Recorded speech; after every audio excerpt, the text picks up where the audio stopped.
একটা দিনে দুইটা পিকনিক থাকলে, দুইটা না সরি তিনটা, একদিনে তিনটা পিকনিক থাকলে কেমন দেখায় বলেন, আপনারা বলেন। তো একদিনে আমরা মানে তিনটা পিকনিক আমাদের শুরু হয়ে গেছে। তো অলরেডি দুপুরের যে পিকনিকটা এটাই আমরা সবাই মিলে কাজে লেগে গেলাম। তো এরপরে দুপুরবেলা এই বিকেল মানে সন্ধ্যার পরে একটা আছে আবার, এবং রাতে একটা আমাদের এলাকায় আছে। তো যাই হোক এখান থেকেই মানে মানে শুরু করব, খাওয়া দাওয়া শেষ করব এখান থেকেই। এখানে খেয়ে ভাবছি ওইগুলো সব প্যাকেট করে বাড়িতে নিয়ে যাব।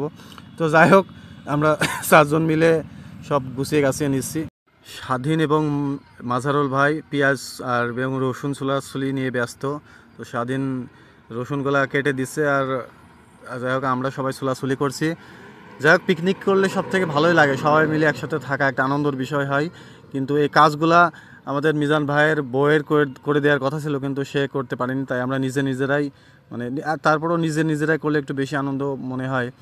রান্নাটা করেছিল মিজান ভাই, এবং মানে আমাদের ডিলার, সে অনেক বছর সিঙ্গাপুর ছিল, তার রান্নার অনেক অভিজ্ঞতা আছে, তাই তাকে দিয়ে রান্নাটা করানো হলো।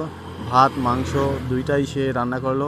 প্রথমে খিচুড়ি ভাত রান্না করার পরে তারপরে রান্না করলো যে গরুর মাংসটা রান্না করার সময় প্রথমে ঝাল পেঁয়াজ এগুলো দিয়ে অনেকক্ষণ আগে ভালোভাবে সিদ্ধ করে নেওয়ার পরে পেঁয়াজগুলো যখন পোড়া পোড়া ভাব, তখনই মনে করেন যে আপনার মাংসটা দিয়ে দিল। আর মাংসর যে মশলাগুলো ছিল ওইগুলো আগে থেকে মানে মাখিয়ে নিয়েছিল।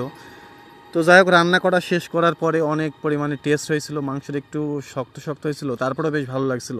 গরুর মাংস একটু শক্ত না হলেও ভালো লাগে না, আবার বেশি নরম হয়ে গেলেও ভালো লাগে না।